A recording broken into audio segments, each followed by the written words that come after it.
Ok ekipa, 17. listopad 2022. godine, ponedjeljak je i kao što se vjerojatno sjećate zadnjih nekoliko godina, radimo opet na projektu, humanitarnom projektu za pučku kuhinju Župe Svetog Josipa na Trešnjevci.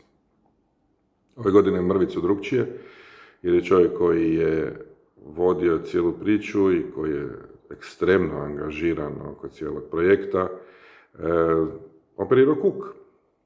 Sutra ga vozim u Lipik i totalno će poluditi kad čuje i kad vidi ovaj video, ali šta ću mu ja.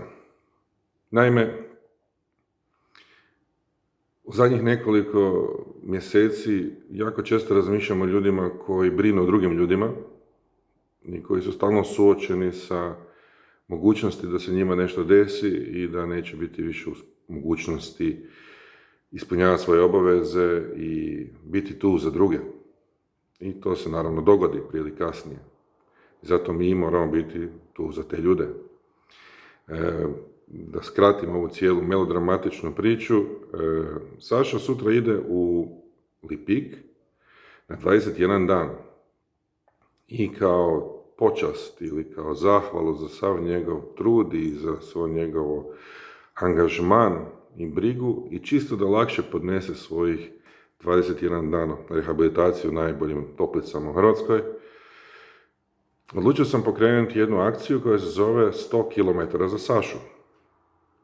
Pretpostavljam da razumijete da se radi o trčanju i pretpostavljam također da znate da ja nisam baš neki vječni i vješt u takvim aktivnostima, ali znate šta je, u nekakvim situacijama kad to zahtijeva, kad treba čovjek potići nekakve napore, kad se čovjek treba malo pokazati, mislim da je najbolje krenuti putem koji je najteži. Ove godine ćemo napraviti humanitarku na način da ćemo u sljedeći 21 dana trčati 100 km, svaki dan po nešto, iz nekoliko razloga. Jedan razlog je što ja ne mogu trčati 100 km odjednom, a drugi razlog je taj što i onako se velike stvari ne događaju odjednom. Velike stvari i ljudi koji rade jako puno za druge ljude, rijetko kad naprave neke kolosalne stvari u jedan dan. Oni to rade svaki dan, nikog ne traže ni pohvalu, ni zahvalu, oni jednostavno se svako jutro dignu i odrade svoj dio posla. 100 km za Sašu je akcija koja će trajati sljedećih 3 tjedna. Bićete dobrodošli sudjelovati u njoj i emocionalno, i komentarima, i šeranjem ovog videa, i raznih videa, koji će biti, svaki dan će biti nekakav vlog. I naravno, dolje ispod će biti naznaka ukoliko želite uložiti određenu količinu kuna, dok još imate kuna prije nego što postanu euri.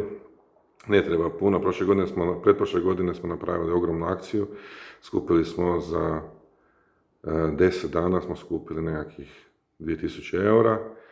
Ove godine ćemo probati koliko možemo. Ako imate 80 kuna, 30 kuna, 4 kune, 2 boce od Jane, tako svejedno. Dozvolite mi da tijekom svakodnevnog obraćanja se zahvalim svakom od anđela koje ja poznam, ljudi kojima se ekstremno divim. Neću naravno prozivati ih imenom i prezimenom, možda nekakvim imenom ili nadimkom iz GDPR-a i čisto da ne bi nekakve tužbe došle. A Saša sutra putuje sa mnom i vjerojatno ću imati sat i po prekrasnog vikanja na sebe zašto ja to radim i jedini odgovor koji ću ja imati je zato što ti to radiš svaki dan. Draga ekipa, u ime svoje, u ime Poliklinike Amabilija s Nove Ceste, koja je partner ovoj cijeloj priči, mog dragog BTL-a i naravno svih vas, zahvaljujem se i ljubazno molim da podržite ovu akciju. Ugodan dan vam želim.